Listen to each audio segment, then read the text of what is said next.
Welcome to trader things. 12 December. வாங்க இன்னைக்கு global நியூஸை பார்க்கலாமா? ஹாய் ஃப்ரெண்ட்ஸ், இன்னைக்கு வந்து பார்த்தீங்கன்னா ரொம்ப முக்கியமான ஒரு குளோபல் நியூஸ் கிடைச்சிது. மெக்சிகோ பார்த்தீங்கன்னா இந்தியா மேலே டேக்ஸ் வந்து அப்ளை பண்ண போகிறதா சொல்லியிருக்காங்க. அது வந்து மெக்சிகோ வந்து அப்ரூவ் பண்ணிட்டாங்க.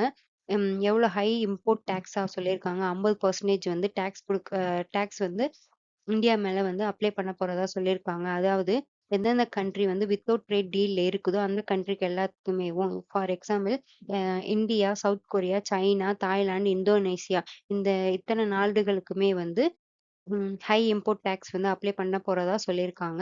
இது வந்து என்னைக்கு இருந்து அமலுக்கு வருதுன்னா, ஜனவரி 1, 2026ஆம் தேதியிலிருந்து அமலுக்கு வரப்போகுது.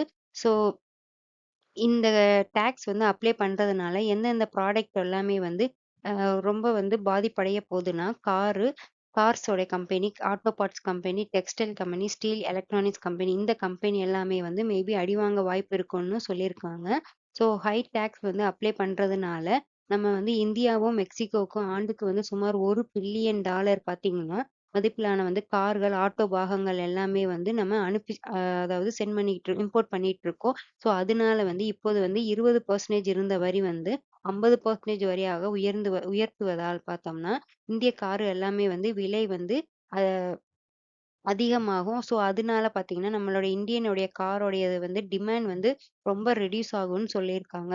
ஸோ இதனால வந்து அடி வாங்க போறது வந்து மோஸ்ட்லி வந்து காரும், ஆட்டோ பார்ட்ஸ்ல இருக்கக்கூடிய கம்பெனி பார்த்தோம்னா, மாருதி சுசுகின்னு சொல்லியிருக்காங்க. அதுலேருந்து ஹுண்டாய், நிசான்ஸ் இந்த மாதிரி போன்ற எக்ஸ்ட்ரா அதாவது கார் கம்பெனிலாம் இருக்குங்க. இம்போர்ட் பண்ணக்கூடிய கார்ஸ் கம்பெனி எல்லாமே வந்து மோஸ்ட்லி வந்து விற்பனை குறையும்னு சொல்லியிருக்காங்க. ஸோ சுருக்கமா சொல்ல போனோம்னா, அ மெக்சிகோல வந்து புதிய 50% வரி வந்து காரோடைய கம்பெனி அதாவது இந்திய ஆட்டோ ஏற்றுமதி துறைக்கு வந்து பெரிய சவாலா இருக்க போதுன்னு சொல்லியிருக்காங்க. அவ்வளோதான் ஃப்ரெண்ட்ஸ் இன்னைக்கு எனக்கு கிடைச்ச நியூஸு. லைக் பண்ணுங்க, சப்ஸ்கிரைப் பண்ணுங்க, கமெண்ட் பண்ணுங்க.